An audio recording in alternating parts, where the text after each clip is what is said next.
إن الحمد لله نحمده ونستعينه ونستغفره ونعوذ بالله من شرور أنفسنا ومن سيئات أعمالنا من يهده الله تعالى فلا مضل له ومن يضلل فلا هادي له وأشهد أن لا إله إلا الله وحده لا شريك له وأشهد أن محمدا عبده ورسوله صلى الله عليه وعلى آله وصحبه ومن اقتفى أثره واستنى بسنته إلى يوم الدين. أما بعد، يا أيها الناس اتقوا ربكم الذي خلقكم من نفس واحدة وخلق منها زوجها وبث منهما رجالا كثيرا ونساء واتقوا الله الذي تساءلون به والأرحام إن الله كان عليكم رقيبا. يا أيها الذين آمنوا اتقوا الله وقولوا قولا سديدا يصلح لكم أعمالكم ويغفر لكم ذنوبكم ومن يطع الله ورسوله فقد فاز فوزا عظيما. أيها المسلمون عباد الله. The state of the Muslim Ummah of the past century is gone from bad to worse. Over the past 100 years, and it's been just under 100 years since the Khilafah collapsed, we've gone from affairs going bad to worse, and wherever we look, whatever decade we point over the last century, we will see a Muslim land being attacked, a Muslim land being taken over. We will see Muslims dying and blood being spilled. We'll see crying mothers, orphan children.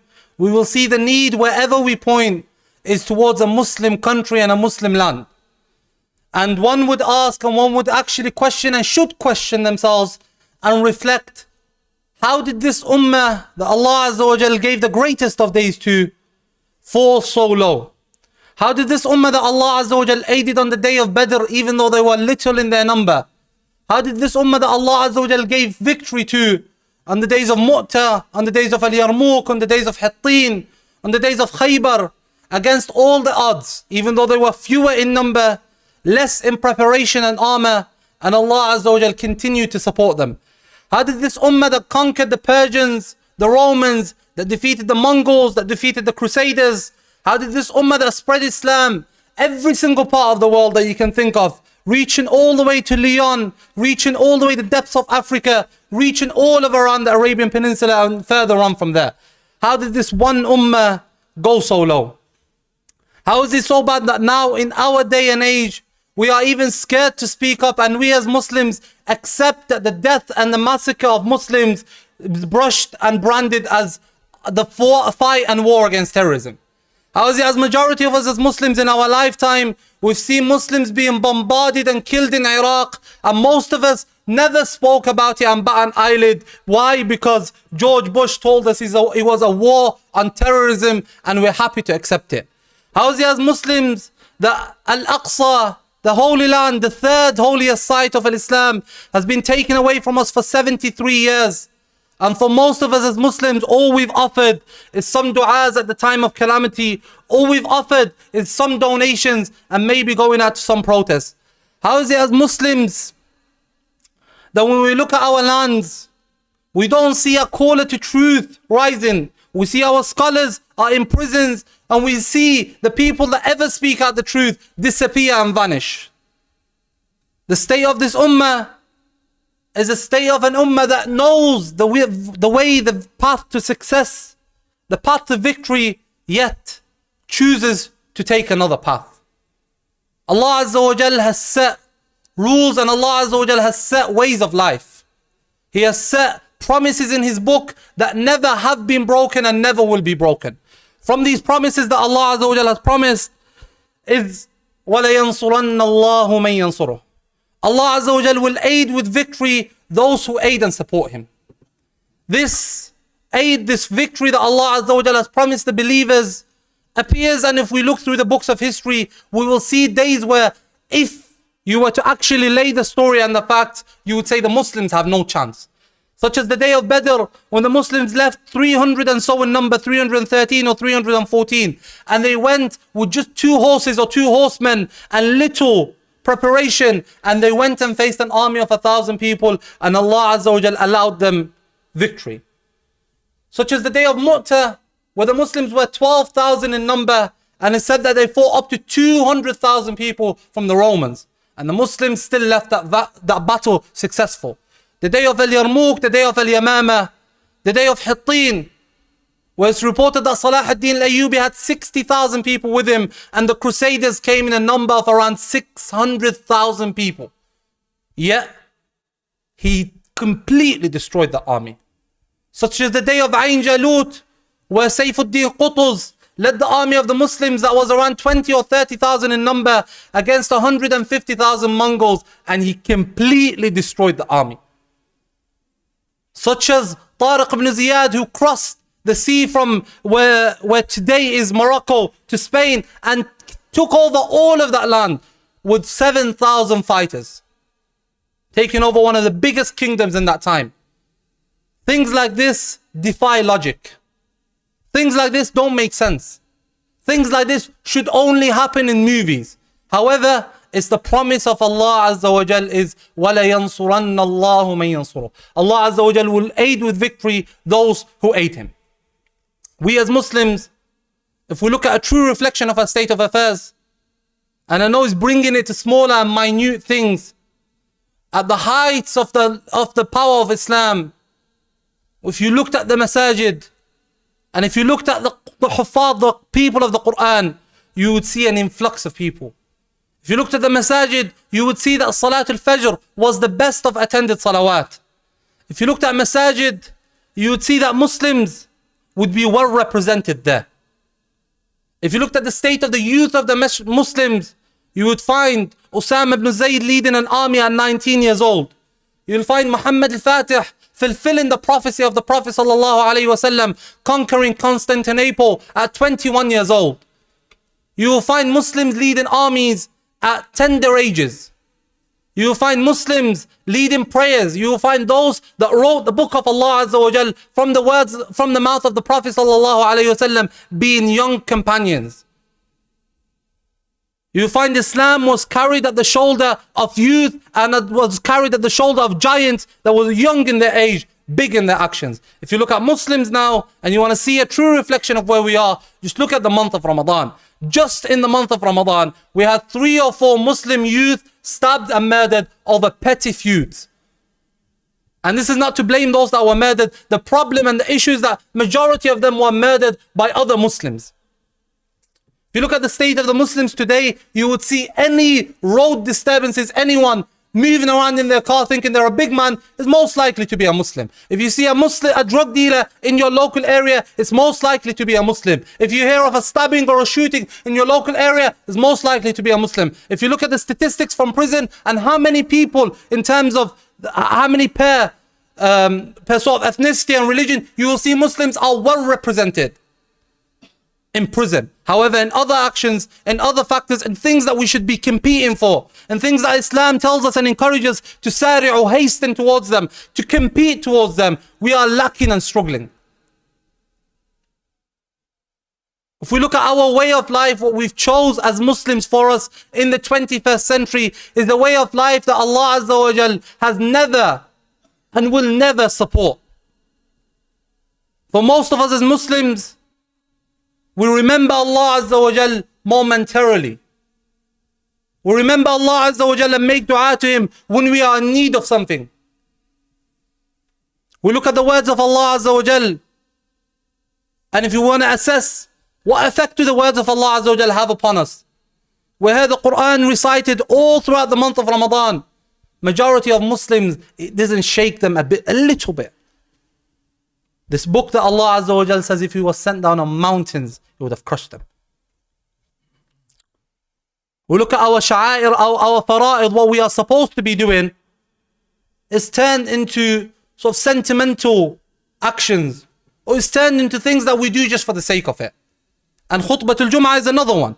That if we come to the masjid in Salat Jum'ah and from the mimbar looking at the congregation, I see majority of the congregation that if they didn't come to Jum'ah, it would be better. Because they come here and they text on their mobile phone, they reply, they're recording, they're doing this. What's the point of you coming Jum'ah if you're going to invalidate it with doing stuff like this? The reality is we are a weak ummah, not in number, because we represent 1 in 4 or 1 in 5 of the world's population. We are a weak ummah, not in terms of territory. We cover majority of the world. Wherever you go, there will be a Muslim. We're a weak ummah in the sense of our understanding of the religion. This masjid, the holy site, where our Prophet ﷺ ascended to the heavens, where this masjid, that the Prophet ﷺ, we believe, led the rest of the Prophets in prayer. This masjid, where we believe praying in it is better than 500 prayers elsewhere, and Allah Azza wa Jal will give you the reward of it. This masjid, that Allah Azza wa Jal tells us, سبحان الذي أسرى بعبده ليلا من المسجد الحرام إلى المسجد الأقصى الذي باركنا حوله. That we've put barakah surrounding it. Been taken away from the Muslims for 73 years. And what have Muslims offered in form of defense? Nothing. If any person speaks about it, we worry that we thread the line of anti-Semitism. We worry that we thread the line of anti-Zionism. We worry about a political status. We become so weak that Muslims' biggest hope is that Joe Biden or the UN will step in and call for a ceasefire. We become so weak that even in what we give in terms of donations and money is little in comparison to what we can give. This masjid that Allah Azza wa Jal promised will turn back and return to the Muslims, will return back to the Muslims. However, majority of the Muslims that live the way they live today would have nothing to do with it.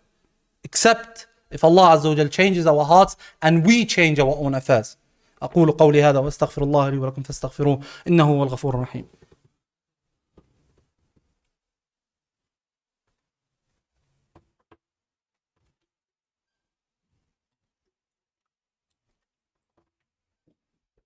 الحمد لله على إحسانه والشكر له على توفيقه وامتنانه وأشهد أن لا إله إلا الله وحده لا شريك له تعظيما لشأنه وأشهد أن محمدا عبده ورسوله صلى الله عليه وعلى آله وصحبه أما بعد.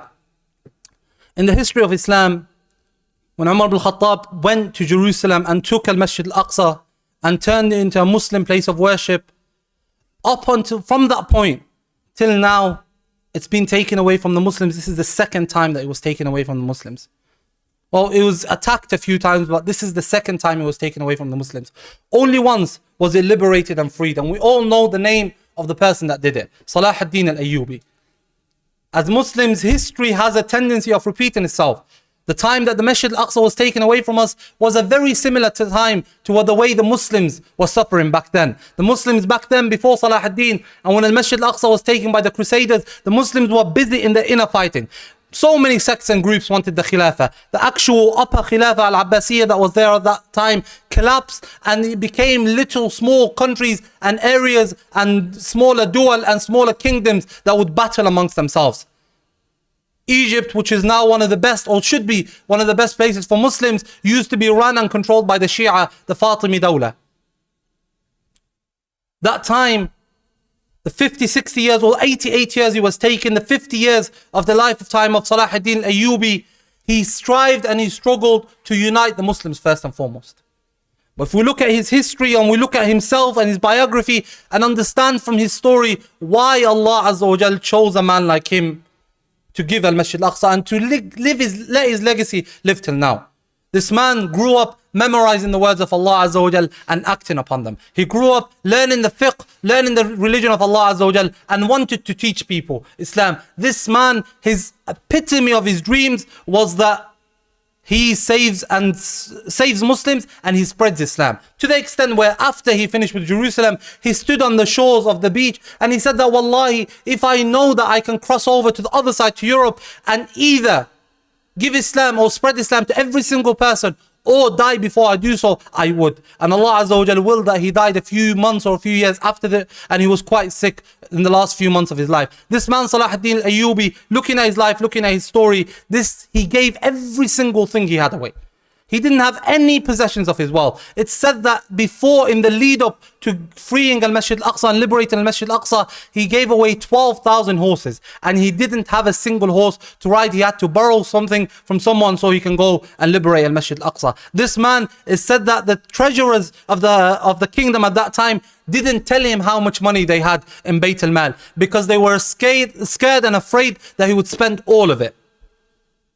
This man, when he passed away, the greatest, one of the greatest people in history, he passed away, he had 47 dirhams to his name and an armor. 47 dirhams is equivalent of 4 or 5 pounds. But his actions, his ibadah, look at it. 40 years he didn't miss Salatul Jama'ah. When he was on his deathbed and they worried that he was going to die, they would carry him to the masjid to pray salah. And he would still be there before the imam. While he was on his deathbed, he asked for someone to come and recite the Quran. And the whole Quran was recited next to him. For 3 days he was unconscious, and he said that whenever they would go through some of the ayat, he would react and he would cry. This man sacrificed and gave everything for the sake of Allah Azza wa Jal. At a time where the Muslims were busy with their internal affairs. The scholars were arrested, similar to what it is today. A time where the religion was fought against, even by the so-called Muslims. And Allah Azza wa Jal didn't bless him with the biggest of armies. Allah Azza wa Jal didn't bless him with the biggest of weaponry. Allah Azza wa Jal didn't bless him with anything special. Allah Azza wa Jal blessed him with sincerity. Because Allah Azza wa Jal promises, وَلَيَنْصُرَنَّ اللَّهُ مَنْ يَنْصُرُهُ. One day will come, or just like Salah ad-Din Ayyubi stood up and took back and liberated the Masjid al-Aqsa, the masjid will return. And on that day, it wouldn't be a large number of Muslims that will support. As a matter of fact, looking at the state of the Ummah now, majority of the Muslims will be crying and probably labeling the people that are free in the Masjid al-Aqsa as terrorists.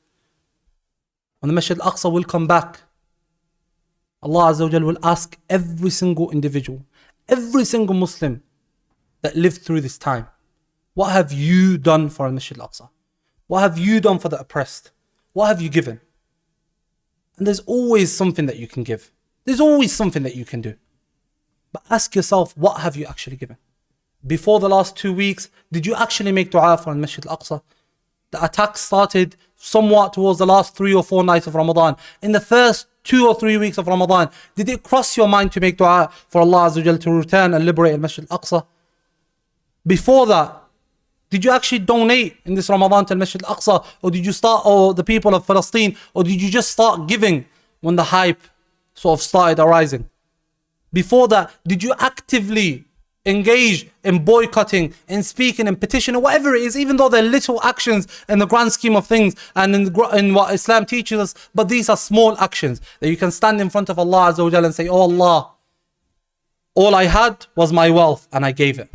Oh Allah, all I had was my time and I spent it making dua. Oh Allah, all I had was that I didn't buy the Israeli products and I didn't. And that's all I did. But at least there is something that you can at least try to justify to Allah Azza wa Jal what you've done. But as for us, majority of us is that we listen and we hear brands, oh Starbucks supports Israel. Everyone buys from it. What am I going to do? What difference is my money going to make? The difference is that you don't have to answer for it in front of Allah Azza wa Jal on the Day of Judgment. That's the difference. When we come and stand in the minbar and raise awareness about this, I was to ask every single person here who knows what the real name of Salah ad-Din Ayyubi is, because Salah ad-Din was a given title for him. It wasn't his name. Majority of the masjid, wallahi, if we went through one by one, majority of us wouldn't know it. Because we as Muslims haven't thought about al-Masjid al-Aqsa as something that we have to tackle, as something that we have to find the solution for. And it is something that we have to tackle, and it is something that we have to find the solution for. And even if the solution is the 3 actions of dua, of giving your money where you can support, and taking back your money away from companies that support this. And all of this information is available online. You can do that.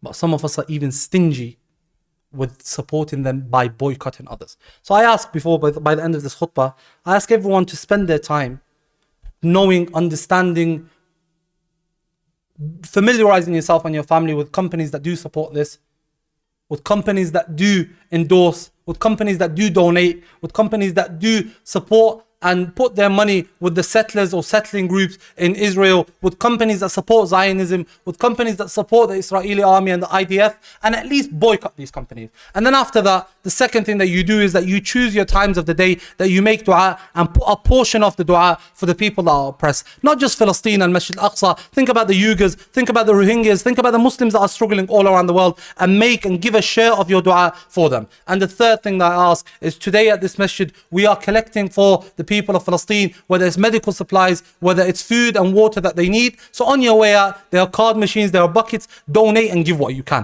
whatever you can. And if you can't do anything now and you don't have anything, then at least later up, follow up, bring your money, donate it, give it to the administration here, inshallah. So that the least thing that we can do is we say to Allah Azza wa Jal, oh Allah, we've done what we can, and we hope from Allah Azza wa Jal that He gives His victory and He aids the people of Palestine sooner rather than later. أقول قولي هذا وأستغفر الله لي ولكم فاستغفروه إنه هو الغفور الرحيم. أيها المسلمون، إن الله أمركم بأمر بدأ فيه بنفسه وثنى بملائكته وثلث بكم أيها المسلمون فقال إن الله وملائكته يصلون على النبي يا أيها الذين آمنوا صلوا عليه وسلموا تسليما. اللهم صل وسلم وبارك على خير خلق محمد وعلى آله وصحبه أجمعين. ربنا آتنا في الدنيا حسنة وفي الآخرة حسنة وقنا عذاب النار. اللهم كن لإخواننا المستضعفين في فلسطين، اللهم كن لإخواننا المستضعفين في فلسطين، اللهم كن لإخواننا المستضعفين في فلسطين. اللهم رد المسجد الأقصى إلينا يا رب، اللهم رد إلينا المسجد الأقصى، اللهم حرر المسجد الأقصى يا رب. اللهم عليك بالظالمين، اللهم عليك بالظالمين، اللهم عليك بالمحتلين الظالمين. اللهم اشف مرضى المسلمين، اللهم ارحم موتاهم، اللهم يا رب فرج عنهم يا رب. اللهم كن لهم ولا تكن عليهم. وآخر دعوانا أن الحمد لله رب العالمين. وأقم الصلاة.